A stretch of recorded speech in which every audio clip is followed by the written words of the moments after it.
Je travaillais plus de 7 ans derrière un bureau dans la fonction publique. Et je vous en ai déjà beaucoup parlé en article, mais c'est vrai que j'avais jamais pris le temps de faire une vidéo là-dessus. Alors je me suis dit que c'était l'occasion de vous expliquer comment s'est passée la transition de fonctionnaire à l'entrepreneuriat.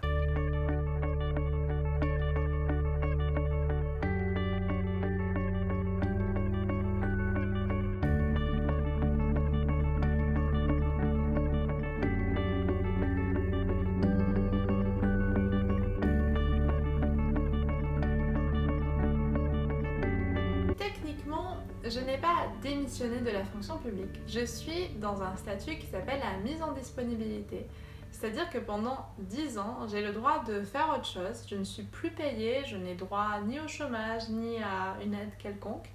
Mais j'ai la possibilité, si jamais demain ça se passe mal et que je veux retourner dans la fonction publique, de retrouver un poste. Travailler en tant que fonctionnaire dans un domaine aussi sérieux que les finances publiques m'a appris à devenir assez rigoureuse et surtout m'a appris un certain jargon, le jargon administratif, pas toujours très facile à comprendre quand on n'est pas habitué. Mais surtout, je sais faire ma comptabilité et je n'ai pas peur de remplir des documents administratifs, ce qui est quand même très utile quand on se lance dans l'entrepreneuriat. Je suis rentrée très jeune dans la fonction publique, je suis rentrée à 20 ans.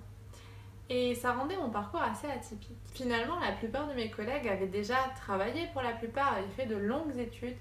Du coup, je me différenciais beaucoup d'eux. Et aussi par rapport à nos projets, par rapport à nos ambitions peut-être, on avait deux visions très différentes. Eux, pour la plupart, avaient vraiment galéré, soit dans de longues études, soit dans des métiers qui n'étaient pas forcément bien payés, très stressant. C'était pour eux une solution après des années de galère. Pour moi, c'était un petit peu différent. Moi, j'ai toujours vu ça comme un tremplin pour me permettre soit d'avancer dans la fonction publique si ça me plaisait, soit pour faire les études de mes rêves. Mais assez vite, je me suis rendu compte qu'il y avait un gros piège dans la sécurité que nous offre le statut de fonctionnaire. Je me suis rendu compte qu'on ne restait pas parce que ça nous plaisait, on reste parce que c'est confortable.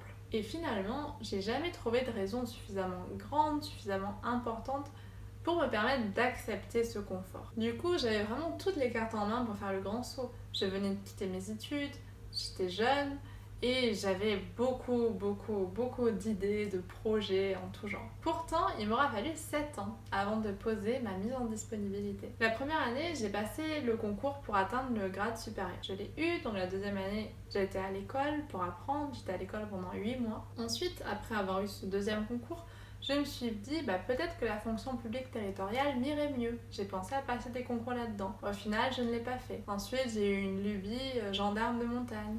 Ensuite, j'ai commencé et j'ai fait des études en décoration d'intérieur. Je faisais ça et je me posais pas, et à un moment je me suis dit il faut que j'arrête en fait d'essayer de trouver des solutions pour m'échapper à tout prix. Il faut que je me demande qu'est-ce que je veux vraiment faire. Je connaissais mon problème, je savais que je ne voulais pas rester dans la fonction publique parce que ça ne me plaisait pas suffisamment pour que je puisse m'épanouir. J'essayais de bien faire mon travail, ça se passait plutôt bien avec mes collègues, mais je ne me voyais pas rester 10 ans, 20 ans, 30 ans, 40 ans là-dedans. Je sentais que j'avais besoin de tester, j'avais besoin d'essayer de faire autre chose. Et tout a changé le jour où je me suis dit je veux entamer des études pour être prof de yoga, mais je savais que l'autre projet c'était la naturopathie. Et finalement, c'est le point crucial. C'est-à-dire que savoir ce qu'on ne veut pas faire, c'est super important. Mais c'est le jour où on sait vraiment ce qu'on veut faire que tout change. Du coup, j'ai lu. J'ai lu un livre dont je vous ai parlé sur mon blog, le livre d'Olivier Roland. Tout le monde n'a pas eu la chance de rater ses études. Et ce livre m'a apporté des réponses concrètes, des actions à mettre en œuvre pour vraiment nous permettre de sauter le pas. Et c'est ce que j'ai fait. Donc il y a plus d'1 an et demi, j'ai posé ma demande de mise en disponibilité. On m'a souvent dit c'est vraiment courageux. Mais au final, je pense pas que ce soit courageux. Les plus courageux, ce sont ceux qui restent dans un boulot qui ne leur plaît pas. Ils savent pourquoi ils ont pris un boulot qui peut-être n'est pas passionnant, mais leur permet d'avoir la sécurité. La sécurité pour élever leurs enfants en toute sérénité.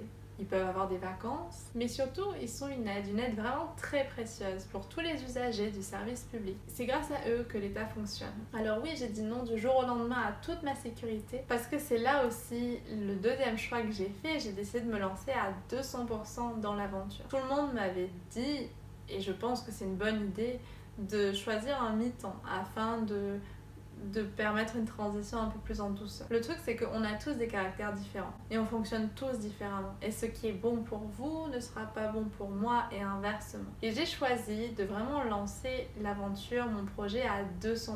Je voulais vraiment m'y consacrer corps et âme. Je suis pas partie sans rien, c'est-à-dire que j'avais des économies qui m'ont permis de vivre même sans rentrer d'argent pendant plusieurs mois. Mais j'ai dû apprendre sur le tas, vraiment, sur le tas, la vie d'entrepreneur. Trouver du travail, trouver mes élèves, trouver une salle, payer les locations, payer mes charges. Et quand je fais mon budget, c'est là où je me rends compte que c'est vraiment pas si facile.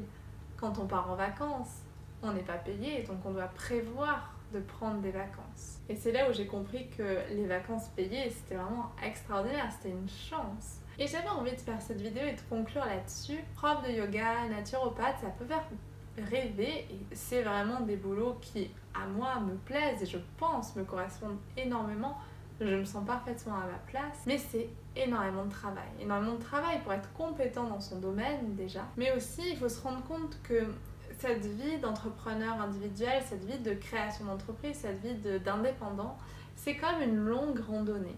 On ne part pas quand on n'est pas préparé. Et c'est ça que j'ai envie de vous partager, c'est que pour toutes celles et ceux qui ont envie de sauter le pas, de quitter fonctionnaire, parce que oui, c'est pas le métier qui fait le plus rêver et c'est souvent pas un métier qu'on choisit par passion. Il faut se rendre compte que tout ne sera pas simple. Le bouquin d'Olivier Roland, j'y reviens parce qu'il donne vraiment plein de bons conseils. Mais je pense qu'il faut le relire plusieurs fois, je pense qu'il faut s'entourer de personnes qui ont suivi un parcours à peu près similaire au sien pour pouvoir vraiment comprendre quelles erreurs ils ont fait et quelles leçons ils ont appris de ces erreurs.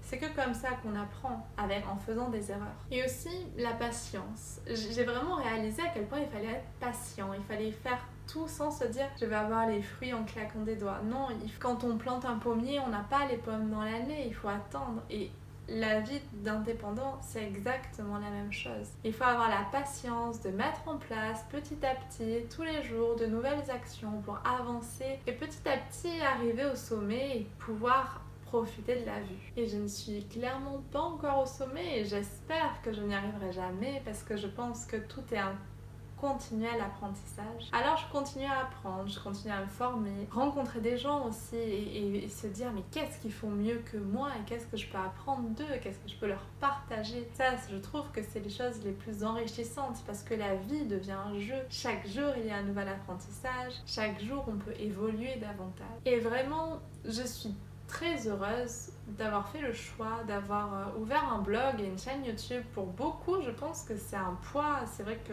dans mon entourage, je vois, il y a beaucoup de personnes qui disent « Oh là là, c'est vraiment pénible, c'est beaucoup de boulot ». C'est vrai, c'est beaucoup de boulot. J'ai pas beaucoup d'abonnés, mais je sais que ça viendra et si ça vient pas, c'est pas grave, c'est très bien comme ça aussi.